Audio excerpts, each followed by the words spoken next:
get in on the 6th floor because that's where my particular office is, and there's already this family in the elevator.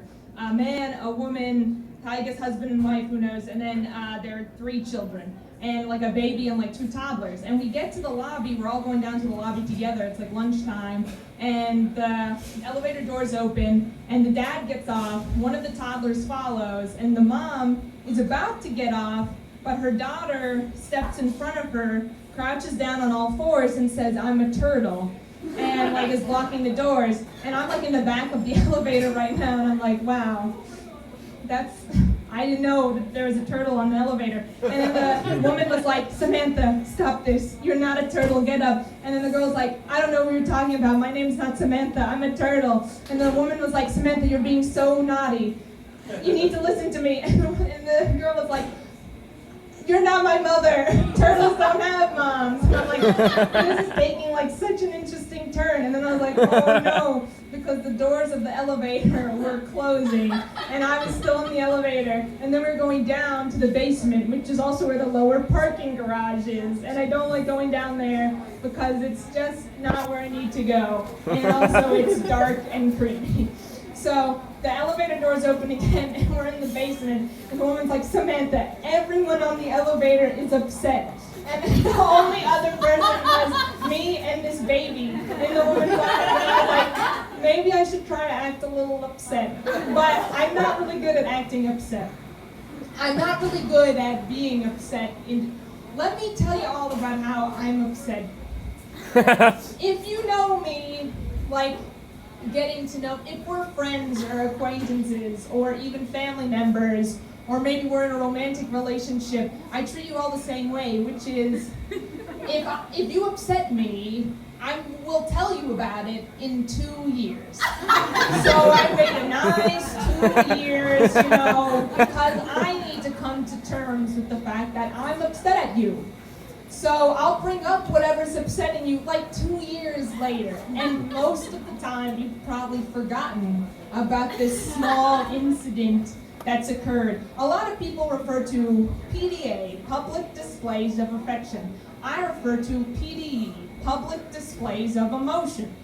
I don't like it. I don't like emotion that I have to, unpleasant emotion. You guys know what I'm saying? Like if someone's crying around me, I'm the person like kind of like backing up into the recesses of the building, hiding in the shadows. It's like, oh no, not this. Anyway, so flashback, we're in this elevator and the woman's like, "Everyone's upset, Samantha." And I'm like, I'm not that upset, but maybe in 2 years I'll be kind of upset at you, Samantha.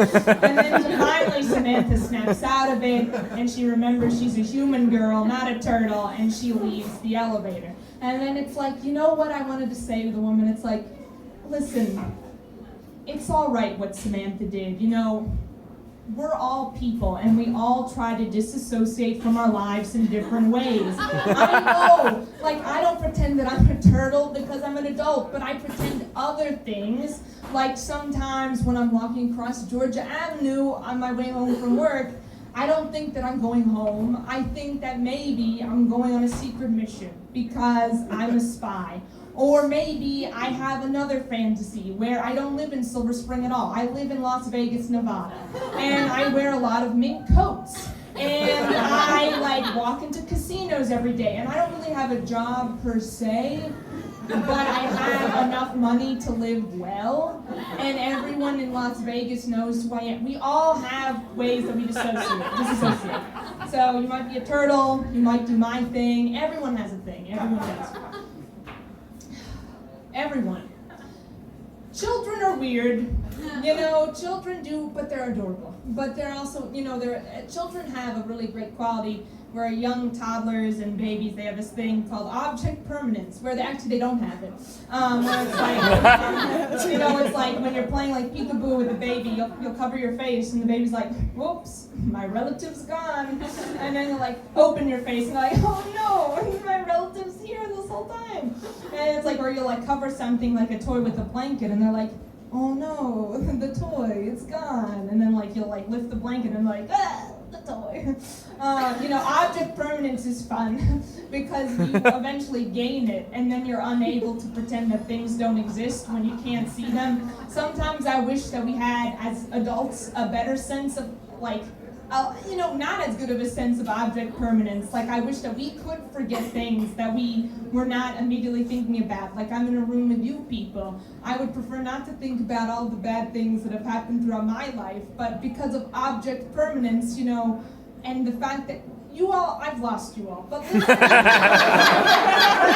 what I'm saying about this. All right, so I think my whole point is this: even as adults, we still have the ability to forget about object permanence, kind of a little.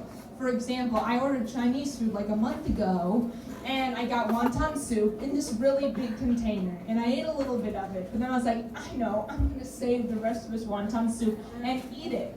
And then I put it in the refrigerator, and slowly the wonton soup has gone further back into the refrigerator. And I'll open the refrigerator door and I'll be like, oh yeah, that wonton soup. And then I'll put like an apple juice in front of it, or a soda, or other food. And I'm like, well, it's gone now. And I know eventually I'll have to take the wonton soup out and dispose of it somehow.